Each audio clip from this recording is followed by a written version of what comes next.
வணக்கம் மக்களே.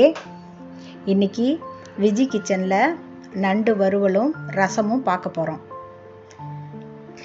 இப்போ காலையில் கடைக்கு போயிட்டு நானும் என் பையனும் போயிட்டு நண்டு வாங்கிட்டு வந்தோம். நண்டு எங்கேயுமே கிடைக்கல, கொஞ்சம் லேட்டாக தான் கிடச்சிது. காலையிலே வாங்கணுன்றதுனால போய் வாங்கிட்டு வந்துட்டோம். கொஞ்சம் லேட்டானாலும் நண்டு கிடைக்காது, நண்டும் நல்லா இருக்காது.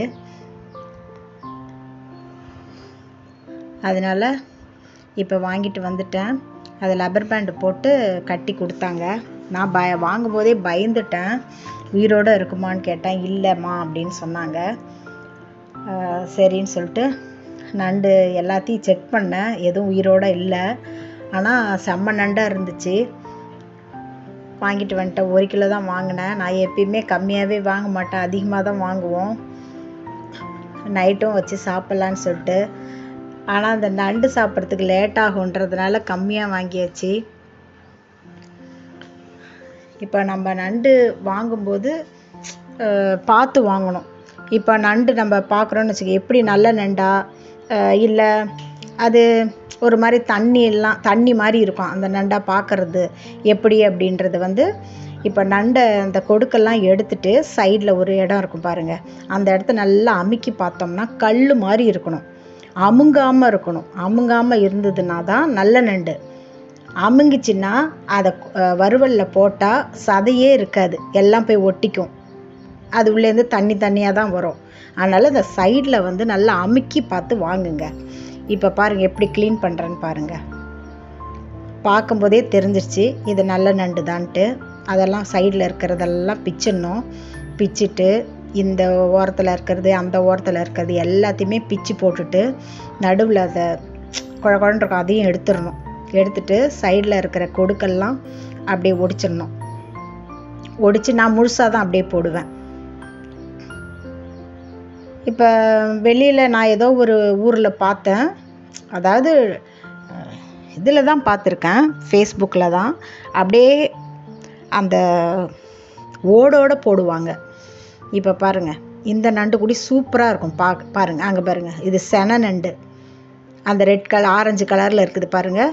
அதையும் குழம்புல போட்டால் அவ்வளோ டேஸ்ட்டாக இருக்கும், கரையவே கரையாது, கல் மாதிரி இருக்கும். மீனுக்கு இருக்குல்ல செனை, அது மாதிரியே தான் இதுவும் இருக்கும். இது மீனை விட இது ரொம்ப நல்லா இருக்கும். அதாவது ஒரு இதுவுமே ஒரு டேஸ்ட்டு. நண்டு ஒரு தனி டேஸ்ட்டு தான். இதையும் அதே மாதிரி அது சனையோடு போட்டுடணும், அது உள்ளே இருக்கிறது எல்லாத்தையும் போட்டு க்ளீன் பண்ணிட்டேன். இப்போ கழுவுறேன். 2 டைம்ஸ் தான் கழுவுவேன். நிறையா தடவை கழுவுனோம்னா அதனுடைய இதெல்லாம் போயிடும். நல்லா தேய்ச்சி, மண்ணெல்லாம் இருக்கும், மணல்லாம், அதனால் நல்லா ஒரு 2 தடவை அலசிடுங்க. இப்போ நண்டுக்கு தேவையானது அம்மியில் வச்சு அரைக்கிறதுக்கு எடுத்து வச்சுருக்கேன். இப்போ சாதம் ஒலை வச்சுருக்கேன், அரிசி ஊற வச்சுட்டேன், நண்டு க்ளீன் பண்ணி வச்சுட்டேன். இப்போ பிரிஞ்சி இலை, பட்டை, இஞ்சி, பூண்டு, கசகசா எல்லாத்தையும் போட்டு அரைக்கிறேன் பாருங்கள். ரொம்ப நல்லா இருக்கும். ஆனால் முக்கியமாக நண்டு செய்கிறதுக்கு இஞ்சி பூண்டு அவசியம்.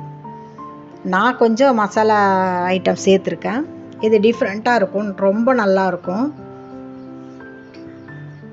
ரொம்ப அப்படியே மாவு மாதிரி அரைக்க தேவையில்ல, கொஞ்சம் கரகரப்பாக இருந்தால் போதும். நான் அதை சிக்கன் மட்டன் எந்த ஒரு NV செய்கிற மாதிரி இருந்தாலும் அம்மியில் தான் வச்சு அரைப்பேன். மற்றபடி பெரிய பாத்திரமெல்லாம் ஒரு பிரியாணிலாம் செய்யணுன்னா இஞ்சி பூண்டு மட்டும் அரைச்சிட்டு மற்றதெல்லாம் கடையிலேருந்து வாங்கி தான் செய்வேன். அதுக்கப்புறம் வீட்டில் அரைச்சி வச்சுருப்பேன் மசாலா பொடியெல்லாம், கொஞ்சம் அதை போட்டுப்பேன். இப்போ அரைச்சி வச்சுட்டேன் பாருங்கள். வச்சுட்டு அதை கழுவி அந்த தண்ணியும் நம்ம எடுத்துக்கணும். அதை கீழே ஊற்ற தேவையில்லை, கொஞ்சம் தண்ணி ஊற்றி அந்த தண்ணியை எடுத்துக்கணும்.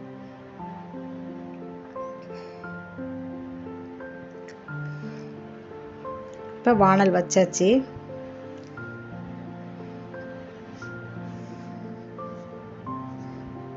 வானல் காஞ்சிச்சான்னு பார்த்து எண்ணெய் ஊற்றியாச்சு,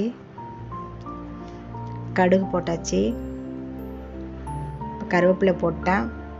இப்போ வெங்காயம் போட்டுடணும்.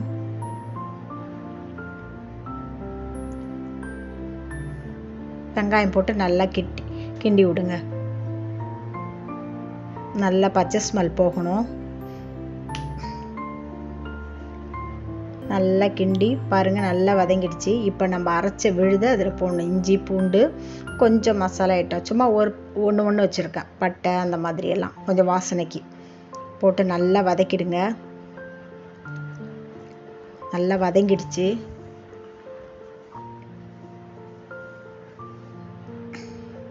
ஏன்னா நண்டு வறுவலுக்கு இப்படி தான் செய்யணும். அது போட்ட உடனே வெந்துடும். இப்போ தக்காளி போட்டுக்கிட்டேன். நல்லா பழுத்த தக்காளியாக இருக்குது பாருங்கள்.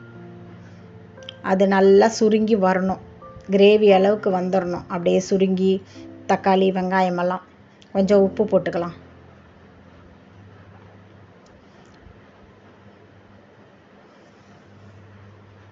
இப்போ நல்லா கிண்டி விட்டுருங்க. கிண்டி நல்லா மசிஞ்சு போகிற மாதிரி ஆகணும் நல்லா. இப்போ பாருங்கள், சூப்பராகிடுச்சிங்களா? இப்போ மஞ்சள் பொடி கொஞ்சம் போட்டுக்கிட்டேன்.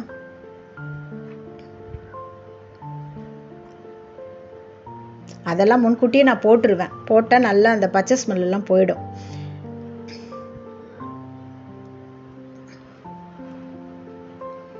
நல்லா கிண்டி விட்டுக்கிட்டே இருங்க. அடி பிடிக்காம கிண்டுங்க. இப்போ மிளகாய் பொடி போட்டுக்கிட்டேன். 3 ஸ்பூன் போட்டிருக்கேன் நான்.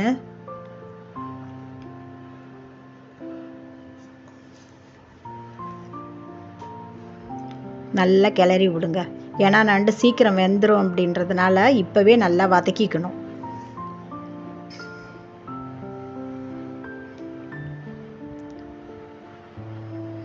நல்லா கிண்டி விட்டு கிண்டிக்கிட்டே இருங்க.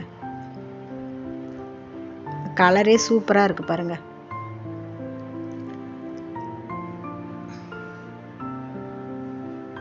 இப்போ நண்டு எடுத்து போட்டுடலாம். ஒன்றா போடுங்க. இதெல்லாம் கரையவே கரையாது, பயப்பட தேவையில்ல. நல்லா கிண்டி விடலாம். நண்டுன்றது தனி டேஸ்ட்டு. சளிக்கெல்லாம் ரொம்ப அதிகமாகவே சாப்பிட்லாம். இது சளி டக்குன்னு குறைஞ்சிரும் நண்டுலாம் சாப்பிட்டா. நல்லா கொஞ்சம் காரம் அதிகமாக போட்டிங்கன்னா நல்லாயிருக்கும். குழந்தைங்களுக்கெல்லாம் ஓடெல்லாம் நீங்கள் தான் எடுத்து தான் கொடுக்கணும். ஓடை உடச்சி அது உள்ளே இருக்கிற சதையை கொடுங்க. குழந்தைங்களுக்கும் நல்லாயிருக்கும். ஒரு 3-4 வயசுக்கு மேலேயே கொடுக்கலாம், ஒன்றும் பிரச்சனை இல்லை. தான் நைட்டில் குழந்தைங்களுக்கு கொடுக்கக்கூடாது, சீக்கிரம் செரிக்காதுன்னு சொல்லுவாங்க. பெரியவங்களுமே நைட்டில் சாப்பிடக்கூடாது, செரிக்காது. குழந்தைங்களுக்கு கொஞ்சம் மத்தியானத்தில் நல்லா கொடுங்க. கொஞ்சம் அப்படியே சதையை மட்டும் எடுத்து கொடுங்க. அதுங்க கிட்டலாம் கொடுத்துடாதீங்க. கொடுக்கோட எங்கேயா குத்திக்கும். பெரியவங்க சாப்பிடும்போதே பார்த்து தான் சாப்பிட்ணும். இப்போ மூடி வச்சாச்சு.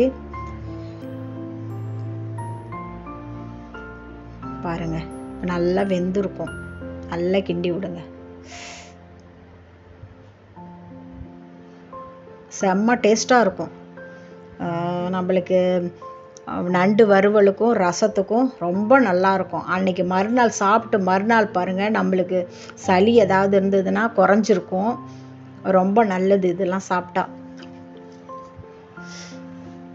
அந்த மழை காலத்துக்கெல்லாம் சாப்பிட்லாம் நண்டெல்லாம். இப்போ பாருங்கள், நல்லா அந்த தண்ணி விட்டு நல்லா இழுத்துக்குச்சு. நல்லா வெந்து போய்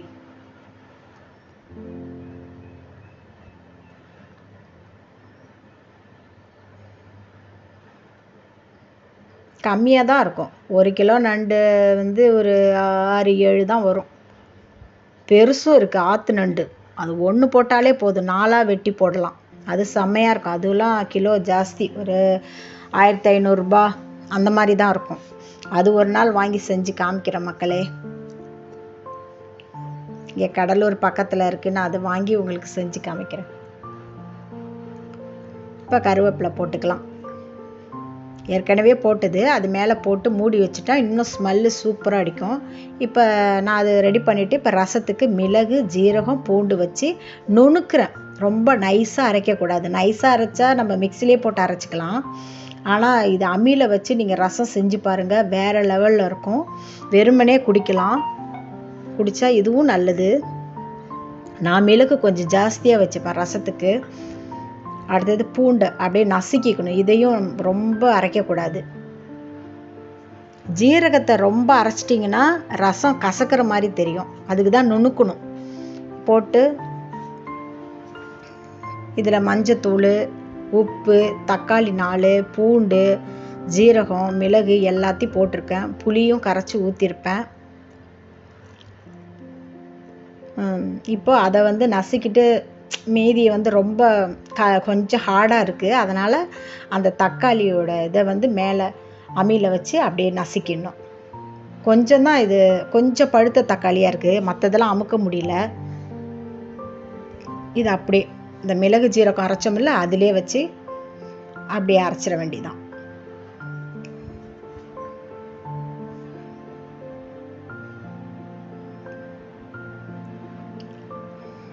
நல்லா அரைஞ்சிருச்சு பாருங்கள். நிறைய ஜூஸ் கிடைக்கும் இப்படி அரைச்சோம்னா. மிக்சியில் போட்டு அடிக்கலாம், அது டேஸ்ட் வேறு அளவுக்கு கொடுக்கும், நல்லா தான் இருக்கும். இதில் அரைச்சி பாருங்கள், வேறு லெவலில் இருக்கும் ரசம். இப்போ அரைச்சி வச்சு அதில் கலந்துருங்க.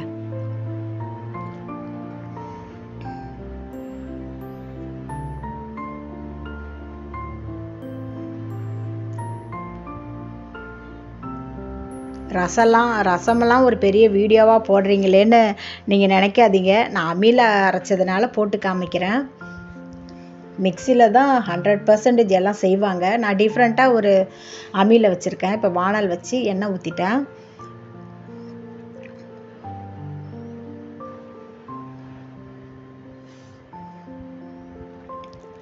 காஞ்சிருக்கும்.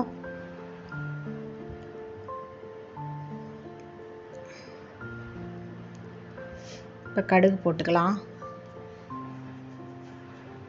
அடுத்தது காஞ்ச மிளகாய் எடுத்து காஞ்ச மிளகாயும் போட்டுக்கிட்டேன், ஒரு 3-4. அடுத்தது கருவேப்பிலை போட்டுக்கிட்டேன். அதிலே நம்ம பெருங்காயத்தூளையும் போட்டுருங்க.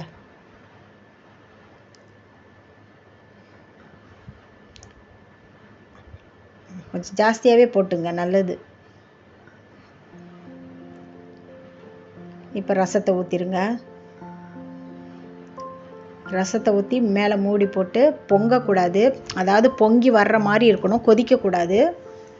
அப்புறம் எடுத்துடணும். இப்போ சாதம் வடிக்கிறேன்.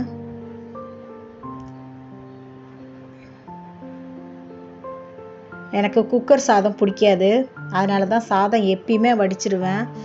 பிபி இருக்கிறவங்க வடித்த சாதம் சாப்பிட்லாம், ஏன்னா அது கஞ்செல்லாம் உள்ளேயே இருக்கும். குக்கர் சாதம் நம்மளுக்கு பிபி ரைஸ் ஆக வச்சிரும்.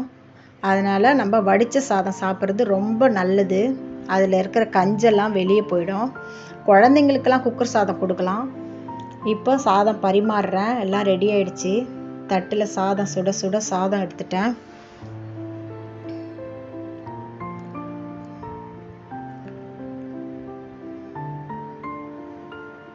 எல்லாரும் வந்து ஹாலில் உட்காந்து சாப்பிட்றோம். நீங்களும் வாங்க மக்களே, வந்து சாப்பிடுங்க, சூப்பராக இருக்கும். இப்போ ரசம் எடுத்துக்கலாம். அதை தட்டில் ஊற்றி காமிக்கனா ஓடும், அப்படின்றதுனால தான் கிண்ணத்தில் ஊற்றுறேன். இப்போ குழம்பு அந்த மாதிரி இருந்தால் நம்ம சாதத்திலே ஊற்றி காமிப்பேன். இப்போ ரசம் கிண்ணத்தில் ஊற்றிட்டேன். அவங்க சாப்பிட்றவங்க தேவையான அளவுக்கு ஊற்றிப்பாங்க, இல்லைன்னா அந்த வறுவலில் இருக்கிற சாந்தையே போட்டு பிசைஞ்சு சாப்பிடுவாங்க. அதனால தான் நான் அது பண்ணல, தட்டில் வைக்கல. இப்போ தனியாக தட்டில் எடுத்து வைக்க போகிறேன்.